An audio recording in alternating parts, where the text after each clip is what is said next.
వీలున్నంతలో నది, చెరువు, మడుగు, కొలను, బావి, చివరకు చిన్న నీటి లోయలలోనైనా సరే స్నానం చేస్తే ప్రయాగలో స్నానం చేసినంత పుణ్యఫలం అబ్బుతుంది.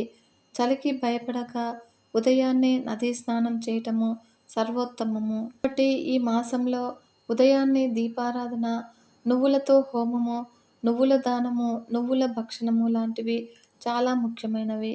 ఈ మాఘమాసంలో శుద్ధ విదియ నాడు బెల్లము, ఉప్పు దానం చేయటం మంచిది.